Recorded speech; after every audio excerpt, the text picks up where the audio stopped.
Assalamualaikum warahmatullahi wabarakatuh. Perkenalkan, nama saya Intania Yolanda dengan NPM 20110900034. Di sini saya akan membahas tentang teori relativitas khusus. Apa itu teori relativitas khusus? Berikut pembahasannya. Teori relativitas khusus didasarkan pada dua postulat Einstein, yaitu sebagai berikut.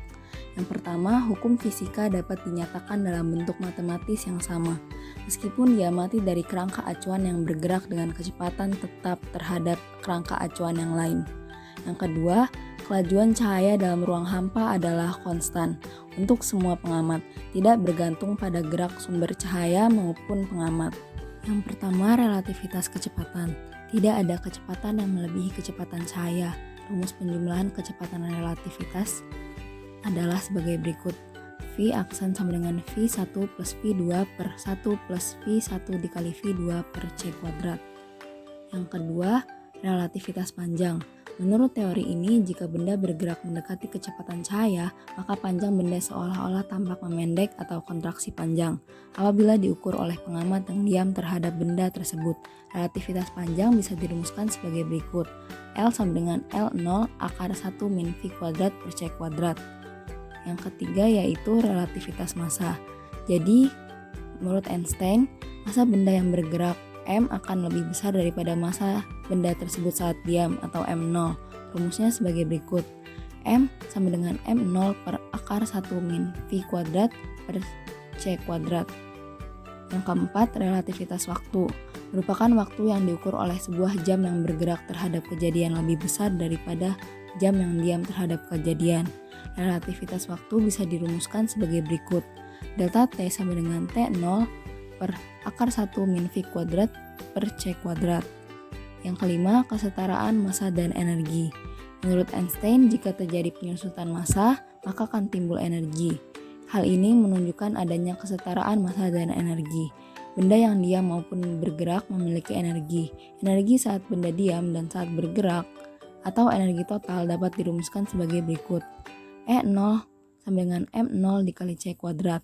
E sama dengan M dikali C kuadrat per M0 dikali C kuadrat per akar 1 min V kuadrat per C kuadrat.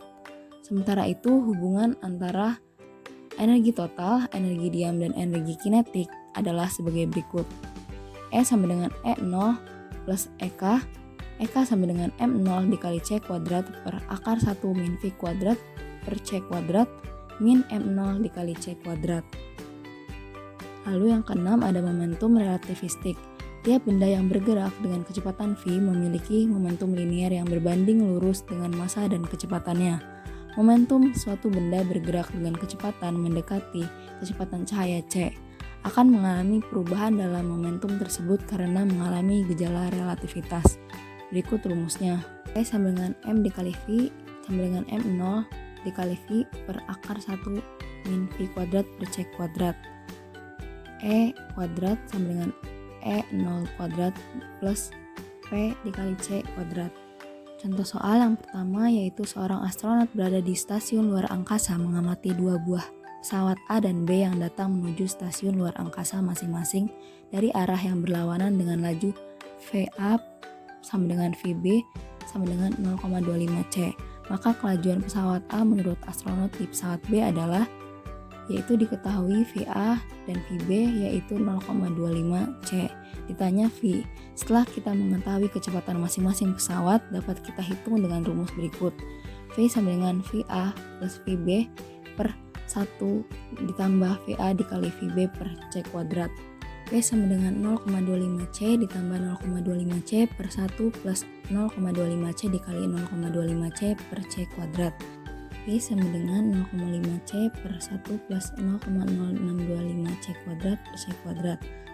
Lalu C kuadratnya dicoret. V sama dengan 0,5 C per 1,0625.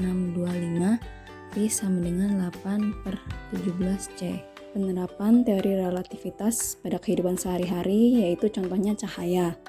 Terkait hal ini, Moore menjelaskan kenapa cahaya juga menjadi bukti dari teori relativitas.